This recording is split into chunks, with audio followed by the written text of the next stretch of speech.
Hello and welcome to the latest episode of the Autocar Business Change Makers podcast, held in association with Tomorrow's Journey. My name is Mark Tishaw, the editor of Autocar. I'm standing in for Felix Page on hosting duties today. With us, as ever, is Chris Kirby, CEO of Tomorrow's Journey. And with us also, our very special guest today is Ben Boutcher-West, Chief Digital Officer at Connected Kerb. Welcome to you both. Good morning. Ben, firstly, tell us a bit about yourself, your background, Connected Kerb. Yeah, so first of all, thank you very much for having me. It's really good to sort of come on the show. I'm an avid listener and enjoyed a lot of the content so far, so well done. It's a great platform. I'm Chief Digital Officer at Connected Kerb. We specialise in on-street EV charging with a focus on the access to people who don't have driveways. So we're trying to work towards a full home charge experience for people who don't have driveways. That's the mission vision. But my background, I've been largely in the automotive space for most of my career. I started at Bosch as a sort of technical sales engineer, and then moving into more technology teams, building the navigation systems and driver assistance, driver messaging. And then I jumped and joined Jaguar Land Rover and worked with their sort of future autonomous vehicle program, but in driver assistance. So it's the path between cruise control today and full level 5 driving in future. Loved that very much, but got involved throughout that process in a lot of different infrastructure companies. I was going to conferences at the time talking about V2X. I was there as vehicle. X could struggle to define itself or point at itself. So I started a sort of slightly unhealthy interest in infrastructure, digital infrastructure, IoT devices, and have gradually moved across to that area. So joined Bosch in their smart city team, worked for Happyway, a digital curbside management company. Spent a lot of time in dialogue with Chris on all sorts of opportunities in between, and then joined Connected Kerb about 2.5 years ago now. Awesome, and I think Ben, we've talked about many things over many years in this space, but one of the kind of hot topics, and I guess it might be a few weeks old by the time the podcast goes out, but yeah, we're only a few days into the announcement of moving the EV ban back by 5 years. And interesting feelings on it. I guess your network's similar to mine on LinkedIn. People go, it was very EV focused, ESG, auto, everybody's kind of a bit up in arms about it. But what's kind of your take on it? What's your a couple of days in? How's it settled? Yeah, I think a couple of days are important because initially I was very, very disappointed. I think we as a business, I think the whole industry was sort of rocked by it. It's another example where UK Gov softens its messaging, moving the UK from leader, attracting lots of investment, lots of excitement, lots of early growth, to middle of the pack across Europe. So now the investor scene is going, well, could have been UK, could actually go anywhere. So I think from the sort of financial elements in the business, there is a big repercussion for it, which makes us very, very nervous. For the business, in terms of adoption, we think we'll see a cooling on that sort of hard stop at the 2030 ban. The ZEV mandate, as far as we know, remains untouched at the moment. So just to recap, so that means 22% of all cars from January next year need to be EV, sold out through the dealerships, going up to about 80% by 2030. So the adoption curve is still there, and we still enjoy daily dramatic increases in adoption. So we think it's there. And finally, perhaps pragmatically, I think for the small business trader, there is a little bit of relief. It gives them some options over a longer time. I know the finance, I know the products themselves, the vehicles are still sort of coming out and people are getting comfortable with them. Certainly the sort of mid-size vans remain fairly expensive right now. But my view is that is all set to change in the next 12 months. So ultimately very disappointed that we moved from 2030 to 2035 as a country. Yeah, definitely. Feels a bit of a bump in the road in a sense. And it was the same as you. It gets announced and you go, oh my God, and it's mad. But I think probably the realists among us probably felt that it was never realistic that all ICE vehicles would be banned by 2030. But it was a clear statement of intent, right? That this is what we're going to do. All of the investment, everybody focused on it. I don't know there was many consumers out there going, I better buy an EV because I'm worried about 2030. It was definitely an industry thing. So I think that kind of consumer adoption curve shouldn't be impacted. I think the main thing is just hopefully it doesn't impact infrastructure and kind of that element of it, because if everyone goes, oh cool, we've got 5 more years now, let's start putting money and stuff into things. It definitely will. It's going to hit the financial side of infrastructure, I think, more than the consumer at this moment. But we'll see how that plays out in the next weeks. Does the opportunity change for a company like Connected Kerb off the back of this? Does it give you more time? Does it rephase the investments or the market opportunity for you? Yeah, I think for the local authority uptake, we still need to sort of work with them and understand if there's any impact. As I said, the adoption curve is still there. So next year it's 22% of vehicles, and then a glide path up to 2030, which still means most of us will make the transition into EV vehicles by around 2030. I think it's more, we're going through a period in the industry where government investment in infrastructure is definitely cooling a little bit, because as ever they've sort of created the catalyst of change, and now the private sector is stepping forward to look at the rest of the capital and the infrastructure investment that's needed.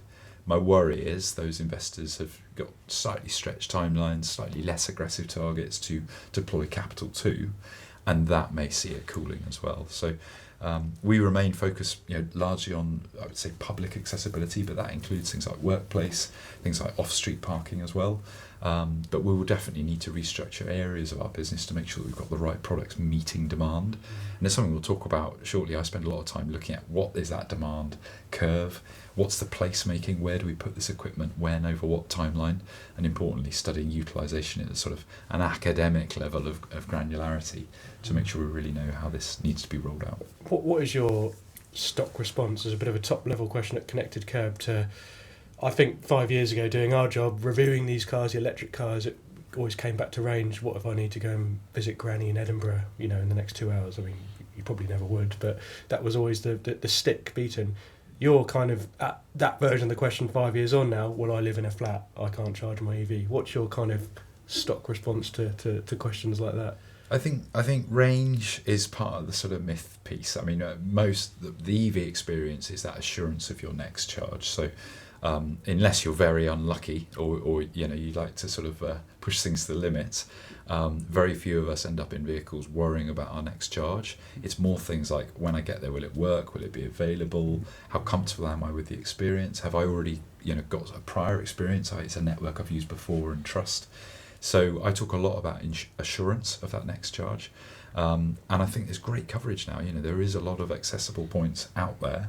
I think as an industry, we still need to be chasing our quality. I'm pretty proud of Connected Kerb's quality, but I can't say that we're completely clean everywhere, and a lot of other networks still have some problems. So when you arrive on a charge point, you need to know it's going to work and look after that onward journey. There's a lot to unpack there. I think there's still a need that I want to refuel my diesel vehicle and do 600 miles, and my EV must do the same. That's okay, and I think the industry will get there, but the reality is very few of us are running tank to tank to tank, empty. It's the same with EV. We observe a lot of people charging our network every couple of days, somewhere between about 40 to 80% of a charge. Very few of these cars are plugging in and demanding a full recharge cycle with any regularity. And then I point back to the DFT stats. The car counting's been done. Very few of us do more than about 20 miles a day in the UK. Even monthly, some of those longer trips can largely still be handled on an EV charge. And then your outliers, Scottish grannies and things like that. I think you just need an extra level of trip planning, but that's getting better all the time. I mean, Google Maps is showing more and more EV points at the moment. There's plenty of EV trip planner solutions coming to market. And I think probably 5 years on, we're at the best sort of digital services to ease that experience. But I'm very excited over the next 24 months. I think it will get easier and easier.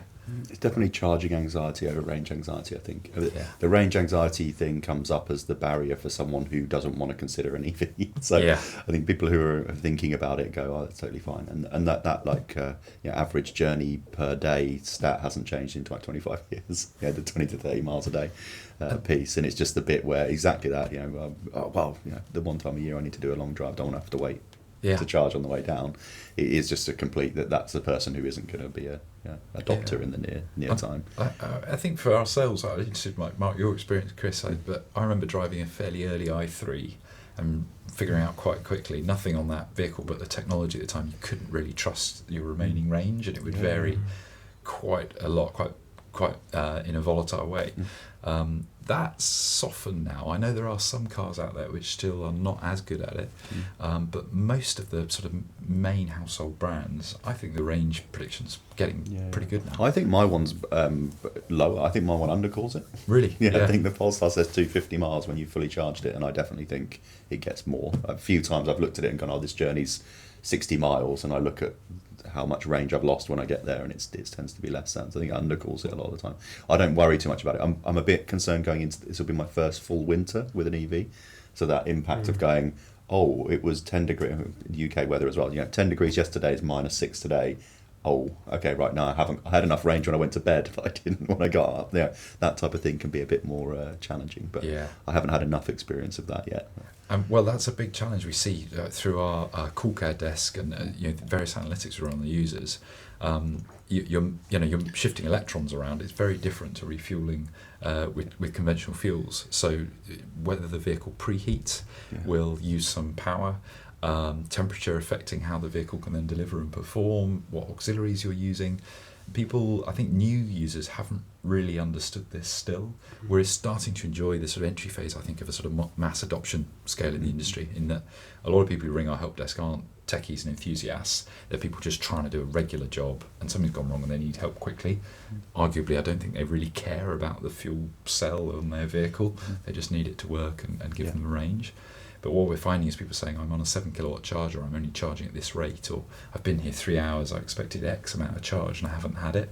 And you need to explain the characteristics of the car, which we have to educate ourselves, the characteristics of that particular week, weather, the type of charge, and then their kind of behaviour nuances. So there's a real consumer piece still to get right around, just because the vehicle's rated at a level of charge, there's a real nuance to the experience you'll actually enjoy and the amount of kilowatts you will receive. The cold weather versus warm weather is something we see a lot, and it's something we run cars over a longer period of time at Autocar, and I've said this a few times in our copy that manufacturers should be quoting winter range and summer range, rather than, I know there's sort of regulations and WLTP etc, but in terms of like moving the language, updating the tests, if you published a summer range, an average 20 degree day, and a winter range, a 0 degree day, I think that would be far more helpful, because we see drop off in our testing can be as much as 30-40% for some of the cars, and but we're noticing in our search traffic, even the search terms are going like, what is an electric car? Before it's now like, what is the most efficient electric car? Efficiency is becoming a far more interesting thing. And I drove a Kia Niro EV to France on holiday a couple of weeks ago and must have done 800-900 miles fully on the public charging network, had a Kia charge app and an RFID card, and never had a single problem at all. But it requires a bit of practice, I think, and it's sort of learning to walk again in a way when you're running an electric car, as opposed to jumping in and putting 100 litres of diesel in your Range Rover or something like that. Yes, yeah.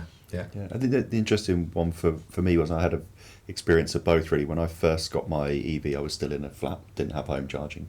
Was soon to move, but I had kind of like two months of that, and having to kind of rely on the public network, and that was in the winter, and that was one where it was a lot more tricky than being able to go, right, I know I've got, did it today. I haven't charged for 2 weeks before last night because I've not really been anywhere, but I've got a longer drive this morning, right, just plug it in, and I know that I'm going to wake up with 250 miles and it's totally fine. So I guess that's the challenge that Connected Kerb is trying to address, really, because there are a lot of people that aren't in that position to do it. But how do you guys kind of see that market shaping up? Is the demand coming mostly from local authorities? Is that kind of the area that you guys are focusing on? Yeah, it is. I think areas of longer dwell, so local authorities know they need to respond for their residents. There's a lot of myths and arguably stereotypes around those with driveways and those without. I don't have a driveway. I'd love to be able to charge in the flats in which I live, but that provision's not been put in yet by the local authority. So there's a real call for a whole access point across all demographics and social levels to have access to public infrastructure. And then the other piece is around workplace and your relationship with commuting, if you are using the car every day for work. How you charge at work, how you charge at home, what's business trip versus a home trip, and there's all these different services, MENA and alike, that are very, very good at resolving these for you. But I think in terms of barriers to entry, there's still a lot of research to be done. There's a lot of heavy lifting on the user, and something I'm very passionate about is to make that as frictionless as possible, so that you can offer a kind of turnkey solution, to use the pun, that is very easy to adoption, dispels anything you've read in the Daily Mail to sell click rates and headlines, and just get into that assurance of next charge. I think once you spend a little bit of time, as you said, doing a bit of research and exploring this, maybe had a few successful charging, it becomes very obvious. But I still talk to a lot of people nervous to make the switch because they're delayed and derailed by baiting headlines, which aren't helping. I think there's a big call in that the general public media, particularly sort of national press, need to take a better stance on this, because you don't hear car fire on M4, which happens all the time. You always hear EV car fire and things like that. As a journalist, it's quite a complicated subject to explain succinctly, and it's very easy to write a negative headline around EVs, but it's a positive headline always needs a clause and something else explaining. And going back to 2030, it's clearly political. It's a political decision above all else to try and win some votes in a by-election. Upcoming by-elections, I think they've conflated the issues around the reaction to ULEZ with the recent by-election in the London area with a kind of wider 2030 EV thing. And Labour have said we're going to reverse the ban on 2030. At that point, it's party politics, and people like yourself probably have to pick up the pieces at that point. Yeah. On that demand, a lot of conversations get rooted in London, but geographically, what's the spread of demand for your business and what services and those local authorities? Is it all urban councils or more rural ones? Where's that coming from? Great question. So we have a real mix. I would say at the moment, the lion's share of our installs are definitely in the south, in England and South England. But within that, we see quite a mixed bag of different estates. So I would describe them sort of early adopters like Coventry, who recognise the benefits of securing infrastructure funding now, putting out a large estate. I think we're heading up towards 1,000 sockets in Coventry, which is a lot for the local population, who, through the data, are showing us that they haven't yet made the switch. Utilisation is quite low. But the council are taking an approach that there's funding there at the moment. This is future-proofing on long-term contracts, which the private sector like, and they're setting themselves up for a future where, if it's 2030 or 2035, the switch will have been made through those contracts. And then we've got others, West Sussex and Surrey, have two contracts we're particularly proud of. Financially, they work very well, the public and private sector coming together. But they're also of an install which shows a good comprehensive EV network that will offer the right level of accessibility for the users. And then there's a lot of others in between. So just with Surrey and West Sussex, you've got real rural locations, and they're talking about the more sort of, respectfully, but the more sort of provincial high street that maybe you'll see adoption later, but it still needs to be there if you're travelling through the region. Lots of driveways, lots of green space where people live in a more traditional detached property, right through to their more dense urban environments. Woking, places all along the south coast, all need that access to infrastructure. And coupled with that as well is obviously they've got a lot of local housing, social housing. So how do they look after their residents that depend on them for other services today? This is just another sort of public infrastructure service, and needs to be considered that they can future-proof that accessibility now. And then in terms of private sector, say there's a lot of workplace charging going. We favour the sort of suburban environments, because if there's loads of driveways people are charging at home, we don't think short term they'll need public infrastructure. But your friends and family will, if they're parking on street. If there's still those amenities needed locally, we still think you'll need charge points as a local amenity over a long enough time period. So there's a real blend. We're seeing utilisation at all different levels across the UK. We're seeing some real peaks, which are quite phenomenal. We've got some sockets out there knocking on 50% utilisation, which is huge in the slow charging space. We're on a very different business model to rapid charging that need 50, 60, 70%. Our business can thrive on a lot less, but it's really interesting to see people make that switch and see where that dependency is. And it doesn't follow all the myths that you hear about in the headlines. There's a real mix geographically. We're using this data all the time to try and inform our next rollout, so we get smarter and smarter at how we roll out where and for who. But that sort of placemaking expertise is still needed, I think, in the industry as a whole, and importantly within the local authority to have somebody you can talk to and exchange data to on a sort of planned estate. So a long answer, Mark, but I think it's very, very mixed. Even in Coventry, just to settle, east and west of Coventry behave very, very differently as a network, because you think about the type of traffic in and out of those regions, A road versus B road, residential versus business. You have to understand each place in quite granular detail before you form a view on what's good, what's bad. Now, when you're thinking about doing your installs as well, something I'm always interested in, you talked about the rapid charging stuff, which is something you can kind of plug in and go relatively quickly. It's a quick turnover, usually in I was going to say public places, usually in retail, some actually in petrol stations and things now. If we're talking about kind of slower on-street parking, in the comparison to kind of driveways, but in the housing estate that I live in, new estate, all houses have got a charger. But actually you don't need one, because we talk about charging once a week or once every few days. So is there kind of some numbers that you guys have around how many public chargers do you need, how many kind of on-street chargers you need per household or per car or per person? Because it isn't a case of going to a Victorian terrace street and putting 50 chargers along the street, right? Yeah, it's not one for one. Yeah, when I wish it was. If anyone's listening and wants to buy charge points, very much we offer a much more intelligent approach in terms of our installs. So we think long term, somewhere between 10 cars to one socket would be offer a good utilisation to drive the business models and offer great accessibility for users. And the reason is our analytics suggests that people will charge maximum every 3 to 4 days, as we've discussed already. The range is there on the car, the batteries are going to improve, the convenience of charging will be much more trust, so you won't have this sort of constant plug in. The flip side of that is, while I think rapids serve a really good purpose for the transition and where there isn't that accessible public infrastructure, I think the rapid model long term still offers a level of inconvenience for me. If it's 20 minutes, 5 minutes, 2 minutes, why would I stop on trip? And I think for me it's an age-old model where we pump a very volatile liquid to dedicated facilities which aren't particularly, I mean, you can drink all the coffee you like in the world, but nobody goes as a sort of tourist destination, do they? If you can charge at home or charge at your destination much more conveniently, that ultimately is what I think we're going to be able to trade, is that completely sort of ubiquitous convenience for where you'll come from or where you're trying to get to, away from a go out of your way, sit there for 20 minutes, get some kilowatts, maybe some coffee you didn't want, and think like, oh, well, I can only drive so many miles because I need to use a bathroom. Again, doing 20 miles a day, very few of us stop on the commute to work to use the facilities. We're going A to B and back again. So we'll see how that plays out long term.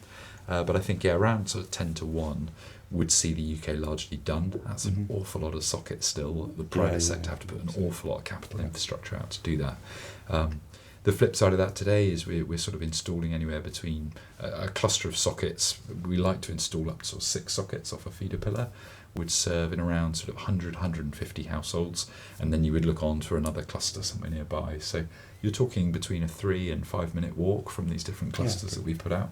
And again, the level of convenience that affords suggests to us in the data that people are happy at that point. We can come back in 2030 and look at infilling, but right now that's enough for most people. Yeah, that makes an awful lot of sense. I think the rapid are either on-trip kind of top-ups, as you say. I think also people on the petrol station things, a recent experience I had is people think if they go to the petrol station, they fully tank their Range Rover, as you said. That's not actually what you do when you go to a rapid charger. You go, how much range do I need to get home? Recently went on a trip away. There was charging at destination, didn't work. So until our charge challenge, it was an old Tesla charger from about 10 years ago. So I was like, oh God, I haven't got enough charge to get home. I need 15%. And there was one at a Shell garage. It gave me 120-ish kilowatts for charge. So it's fine with 15 minutes. He only got the 15. I think I got 20% little buffer. It's fine. You don't need to sit there and go, oh, this is going to be 1 hour to fill the whole thing up. But that's kind of the mindset change as well, isn't it? But then I was able to charge at home before I left to make sure I had 100%. So it makes life easier. I'm interested as drivers, like what your tips are to drivers. So I always tell people who are nervous sort of get into it, charge halfway on your journey, so you can finish the trip and get back to that point. If you're unsure about destination, but. Have you guys got any tips you'd give for drivers out there? We just said do your research, fundamentally. It's like kind of work out what's best for you. I think of the one to France, I was working out in F1 terms a 2-stop strategy. Okay. I need like an early splash and dash at the tunnel and then somewhere halfway. But you find brands of charger you like and come to respect, and what's linked to your RFID card. That's another thing I'd recommend and started to push is take advantage of the sort of service that the OEM is offering you at the same time. Sign up to this, on Kia, I think it's called Kia Charge, and it's an app, and it's got I couldn't tell you how many companies are on there, but it looks like a pretty thorough coverage to me of the network. Then you get there, you touch, you're not having to worry about putting your credit card details in and, it not working. Then once you've got that security of that app, you're rarely caught short, I think. So it comes to research and then make use of the services around, and that's something we've got to get used to, I think, as drivers. Is not just the car. Well, it's Kia can offer you this app and this card that allows you to charge. So that's probably my biggest tip, is research and make use of those services around you. I think for the one that you mentioned actually is the thing that I've figured out, I guess, that you figure out while you're living with it, is that bit of topping up as you go. Find a good charging company that en route, and get back to whatever you think you need to either get back to that same point or to get home or whatever it is. And that bit of, right, okay, I can't do enough for a round trip, I'm going to be short 30%, 50%, whatever, I need to get that somewhere, but it doesn't matter where, and pick that up from a place that you feel trusted, or I think it's the planning piece for sure. Yeah, and again, that planning, but also that habit that users get into, and I think that's really interesting. As technology moves on, we are habitual creatures, and to shift and change a model is a real challenge. And people will find what works for them and repeat it, like driving a commute to work. Very few of us go, "Oh, I'll try this route today" or something. Once you found something that works, you just keep going. So we have to be aware of that as users, that the digital propositions are going to change and get better and better, and you'll see much more collaboration and integration across the different services. So I'd say even if you found sort of a method that works, do keep yourself open and try different things and talk with the community and see what works for other people as well, before you get too set in one model. Charging speed is another one, I think, is becoming increasingly important. That's the one thing. Less day to day, or charging at home, or on whatever that doesn't really matter, because I'm going to be here for 8 hours, etc.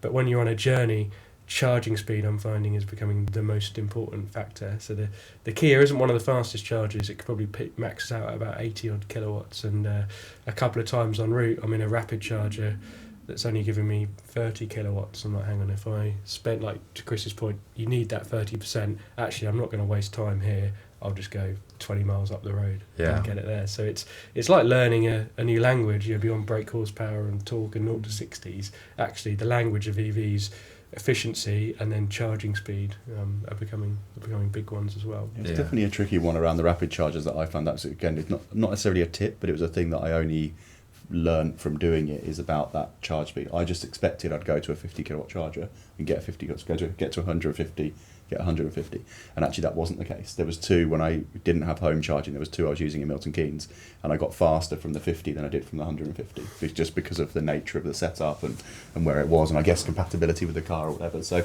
that bit of in my head, I was going, if I'm doing this journey, I'll just get there, I'm going to get 150, right? 150 divided by thing, right? That's how much time I need. And that's not the case. So that's definitely a thing that I was banging on for the first couple of months, of saying that in the same way as cars have to have MPG, an individual charge point should have like average charge rate, because it is dependent on not even just the type of machine that it is, but its location and how popular it is and all of that kind of stuff. So it should say, well, this 150 gives on average 40, but this one over here gives on average 80. Yes, you kind of choose, but that's my mission after tomorrow's journey. A bit busy at the moment, but after that, my mission. Individual standard for charging. But I think you're absolutely right. I'm quite disappointed by the digital community and sort of, I guess, represent it in our work, that this isn't easier for consumers. I've spoken a lot this morning about convenience, but we've had people ring up, our help desk and say, I'm on your charger, advertised at this rate of charge, I'm only receiving X, and we'll say, what car are you driving? Are you in that model? How old is the car? And trying to explain to them that their 12-month-old vehicle isn't capable to charge at the rate that's advertised. And again, it's all about that nuance, that education, whether on ultra slow, ultra rapid, ultra fast, fast, slow. It's a real challenge out there to communicate that. And also settings in the car and that kind of stuff. I got quite out a few times where software update pushed to my car and it automatically then set the limit to 70%. I've plugged in overnight, wait for 100, got in the morning, gone, oh, I haven't got enough to get to the place. All the things like that you have to kind of check and keep your eye on and stuff. It's just, I say, totally different. And with lots of benefits over ICE vehicles, obviously, but it's learning a different setup. And I think the challenge is people go, what we hope, and we're trying to move towards the convenience of a 13 amp socket, of which we can see a few. People plug in and expect to get that level of charge and work just like an on or off. They don't know about all of that phasing and the system behind it, which gives them a different result. So exactly like that setting, incredibly disappointing. But I bet your first reaction was to look at the socket and go, is it working? Rather than go into the car's brain and see what the setup. That's the challenge we have as a effectively what looks like a basic socket on street to use, is all of this nuance from getting to the actual battery. But say it is getting better, and there's a lot of solutions coming that will improve this over the next year or so. One of the things that I'm really interested in, and something we've actually talked about before, Ben, it's kind of social mobility part of this. EVs are still expensive. Used car market's kind of a bit weird. I'm not going to say they're expensive, but it's a bit up and down all over the place. If you're in a lower income household, maybe you're less likely to have off-street parking, so home charging is more difficult. And obviously there's price disparity between the kind of public and private network. The charging, the cost to charge at home versus the cost to charge on street or actually a rapid charger and things. So kind of creates this like double barrier. It's harder for the people maybe who do some of the most driving and commuting and things to get access to an EV. And kind of what's your take on that? There's a few interesting things we've discussed before on that. Yes, yeah. Well, again, just on this, the move from 2030 to 2035, I think is a big challenge that we force a greater divide between those that have and have not, because a lot of the private infrastructure needed to take care of the later adopting sites will be considering their options now across Europe. So that's a real risk driven by politics, not and a lack of leadership, I would say, on this topic. The second thing then is around the VAT rate remains unchanged, so it's 20% on street, so you're paying 5% at home, so that's a huge cost adder for users. Again, if you're in a certain price point anyway, that's just added pressure on your wallet that's going to prevent conversion, especially if you're charging all the time. That's a significant cost that users have to bear right now, and again, there's a benefit for having a driveway. So if you've got the bigger house, the rural acres, the bigger drive, you can have more cars, more sockets. Probably one where the tax rate is absolutely the wrong way around. You should be paying VAT on home charging to fund the public charge network. Well, I mean, our preference is just to bring it into line. It's 5% everywhere for now, but we'll see. So launching my political career. Yes, podcast. Vote now for Just on the unit cost, sorry, Ben. To me, that is almost the last thing you look at. You look at location, availability, charging speed, etc. And then whether it costs 49 pence per kilowatt or 79, you suck it up either way. At what point do you see the conversation turning, towards what you're actually paying for the cost of the unit to go in the electricity, and then what kind of free market might exist to drive competition? Because I've noticed, I saw a couple of tweets last week, or X's, whatever they're called now, where some Tesla chargers have opened up opposite. I can't remember the couple. Let's say, I think it might have been GridServe ones, where the Tesla was, say, 10, 20 pence per kilowatt cheaper. Free market existing on the same site. When does the debate turn to that, would you say? Yeah, it's a great question, Mark. I think for me, the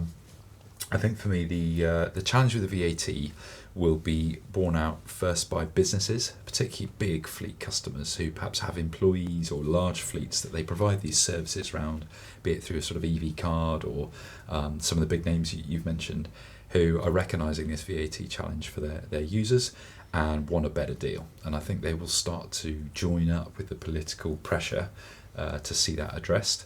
And then I think also, I completely agree with you. I think there's a certain assurance again that you come to a location, you've established you can get on an available charger, you've plugged in and it's working, and only then are you looking at price. I think if you're charging a lot and using, I think like a sort of traditional tradesman, let's go to that analogy. If you're doing a lot of mileage, and this is something you're maybe billing the customer or having to incur on yourself, as those costs accrue, it'll become more and more into your consciousness, and you'll then be looking either for that lease or fleet provider or your customer to bear those costs. And again, that will also join up with the political debate. So I think that is something that government could move far quicker on, but historically it shows us it needs to get high on the political agenda, largely as a vote winner, before it really gets addressed. So I think there's probably a timeline that people who work in politics can predict far better than I can. But I think it's about getting that public opinion really charged about the stance on VAT. And then as to other points, I think again, you've got to follow the consumer there. I think it's unfair. There's so much heavy lifting on the consumer to then dip into their pocket on a lot of these issues, either to buy the vehicle, think about the lifetime of the vehicle in service. Are they sort of jumping in now, and will they get access to the best technology? Can that be upgraded to enjoy some of these benefits? And then, ultimately looking at sort of total cost of ownership in the lifetime of that vehicle. There's a couple of interesting challenges, I guess, with it, because we've talked a lot about convenience of charging. So I guess at the moment, convenience is king. So when you're looking, you're not shopping around for the best price because you want the one that, you maybe know is most reliable or going to be available or whatever. So the convenience part. So I suppose when the infrastructure is more wide, then the choice becomes, the choice factors become slightly different. I think there's also a bit about the social mobility aspect. I think probably the people driving EVs today would be the people that wouldn't have been bothered about fuel price with an ICE vehicle because that's not the thing that's hitting their bank balance. An extra 5p for fuel between this petrol station and that petrol station, choose one, convenience. If you've got EVs in lower income households, they are going to be worried about, because that's the cost for their commute. It's will be one of their bigger household expenses. So I think there's probably a bit of a challenge to come on that. So it's later on the adoption curve, as you said. I think, when convenience comes out of it and when it becomes a day-to-day cost. And recent history shows us with this sort of energy crisis, I think a lot of the sales pitch before was that energy is cheaper, this is cheaper. I was always cautious to that because all the evidence was there that energy was going to move. So I think if you go back to a pure environmental choice, that doesn't fit an awful lot of people as well who have more urgent needs around price, getting to work, getting jobs, before worrying about more environmental causes. I'm sorry to say that, but it's true. So I think just being an environmental case doesn't necessarily work. There has to be a financial one, but I think there is a political context to look at that as well. And back maybe to free market, I think there's great opportunity in opening up a free market, particularly local authorities who may dictate a price of charging is a challenge for us to meet all the time through our contracts. But then there's also that convergence in the energy sector. It's an opportunity for the big power utilities to now go on street through a new medium to exchange energy rather than just to your homes or through your business. But that opportunity needs to be embraced with really intelligent business models that protect the user. And I'd love to say leave it entirely to free market forces, but there will always be those acting in a way that is much more strategic to acquire customers than is true of market forces and sort of a true price for charging the car. So I'm not sure whether it should be complete free rein because that risks exposing certain user groups. Equally, I think it needs a level of control that is at least sort of intelligent to the contracts and to the energy markets themselves. Again, there's a lot of technology that offers the user access to energy markets in that way, but I think time still needs to play out at a contract level as to the best solution for that. How is pricing set at the moment? You mentioned a bit of local authority interaction in there, and do you ever, when you're setting the price per kilowatt hour, are you looking at the cost of charging around you in rival firms? Absolutely, yeah. It's something we continuously benchmark. Now, at the moment, there's a lot of technology coming to look at the kind of half-hourly markets and a lot of hedging in energy. That is all for a future day as capacity and utilisation comes up. I think at the moment it's something we look very hard at as we renew our energy contracts and consult with the local authority on as well. Let's say, okay, well, let's look at your other public infrastructure. How is that being run, and is this any different? Yes, utilisation may be very different. Charging a car is very different to just standing under a street lamp. But there needs to be some of that context given to these commitments as well, these contract commitments. as well. And then also you've got the user. What can the user actually bear, and what is politically and at a price point useful to them relative to the job that they're doing. There's definitely a limit, and I would always argue that EV should remain lower than ICE vehicles, but it depends again on the tax chain that gets attached to it in a way that 100 years has shown us in traditional fuels. But ultimately, we've got to stop burning dinosaurs, and I think the government need to help with some of that regulation, that policy setting, to guide things like price, and right through to where this kit goes over what period. I think there's a big government role here still to address. Yeah, definitely. No, I think it's certainly an interesting one around, how to best manage that energy, because it does come all the way from the energy generation, the demand overall for energy supply versus demand, all the way through to then how the tariffs get applied, what type of services are being consumed, speed of charge, convenience, all of those kind of things. There's a number of layers on it, and I feel a little bit at the moment people are kind of just going, I'll slap a price on it and it'll be fine, but at some point it will have to and there's some huge opportunities that some technology can play in getting people to charge at the right times for the grid, getting people to charge at the right times from a demand point of view. Don't want everybody trying to all charge in the evening straight after work, or in the morning on the way to work, or whatever it would be. So I think there's some of those things, but again, that comes, I guess, with more adoption, more maturity in the market. Yeah. And I think there's something there. A friend of mine hasn't had an energy bill since 2016. They live very rurally, and they just embrace this. They've got ground source pumps. Yeah. They've put in solar, a lot of grant funded solar very early, and they largely live off grid. They've got some local storage as well, some repurposed leaf batteries and things like that. And that's a fantastic case study for the future of this technology.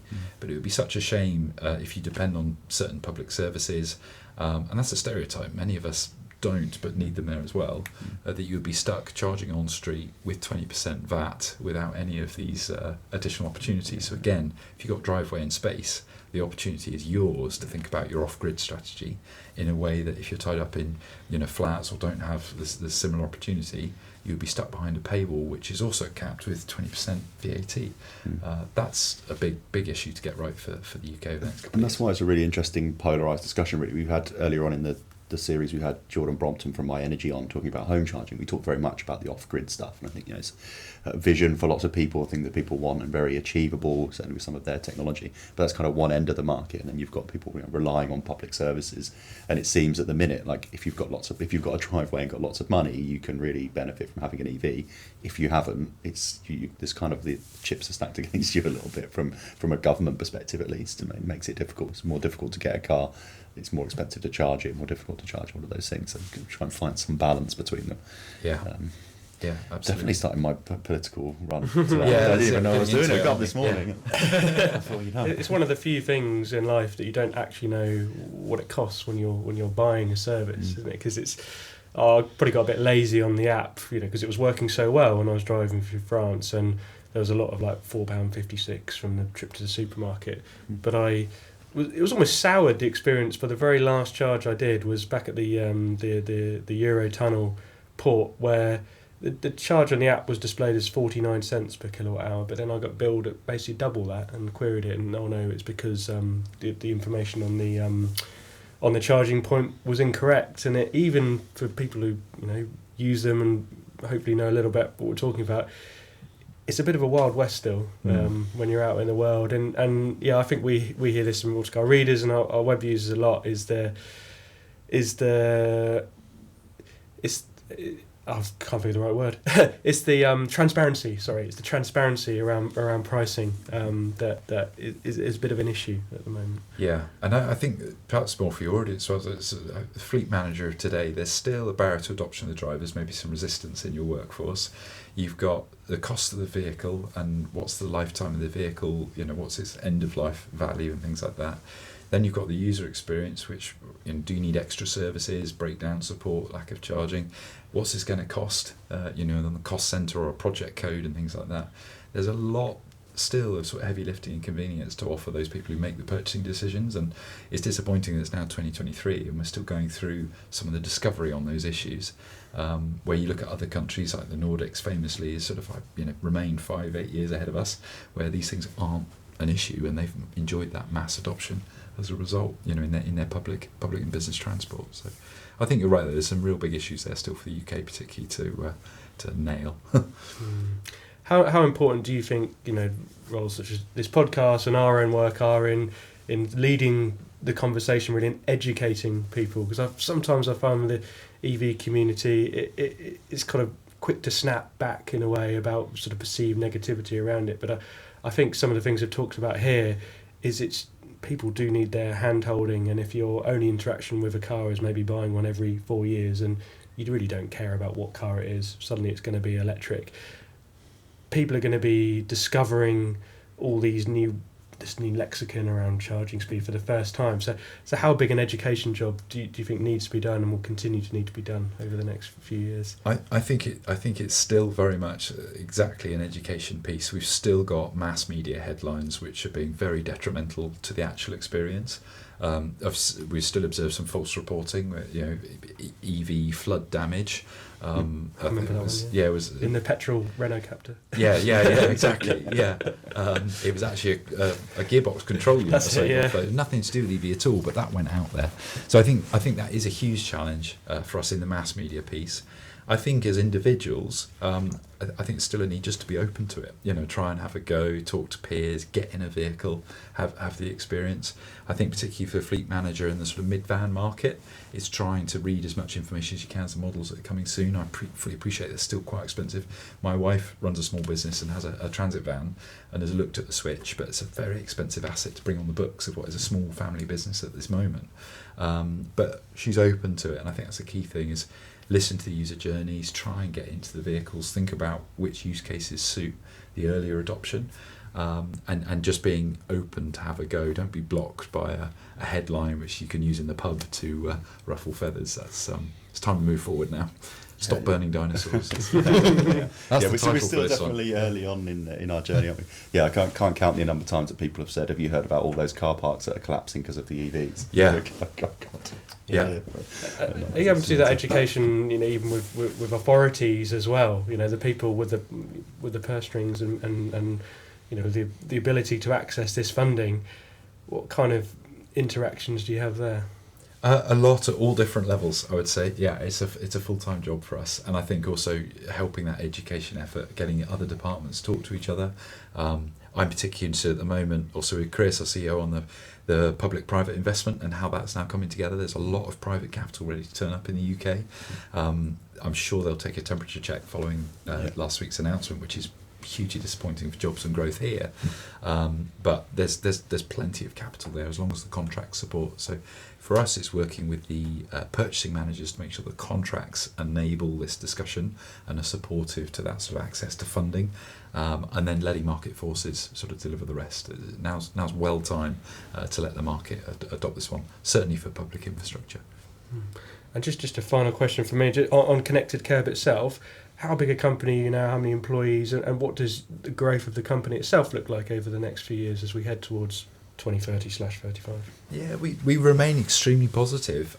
We're as an SME scale up, we're going through significant sort of growing pains as we learn about the market, understand which local authorities move at different paces. We manufacture our own products, so we're still finding sort of perfect product market fit, making sure we deliver on the use cases. But the business itself is now up to 100 people. We were backed, widely publicised by Aviva last year to help us sort of scale our business proposition. And we're sat on a very, very healthy pipeline of installs, which we hope the general public will sort of continue to enjoy. All the time we do see utilisation going up and up, which is something our business thrives on, particularly on those longer term contracts that are linked to shared revenue with local authority or business accordingly. So the outlook is very positive for us. Yeah. Excellent. Awesome. Yeah, no, thanks, Ben. It was a great insight as always, and good to be covering certainly some of the stuff from the kind of public side. It's a really fascinating bit of the argument that doesn't get covered as much, I think. So yeah, thanks for coming on. It's been really good. Thank you for having me. Yeah, really enjoyed the questions and discussion, and enjoy your EV driving future.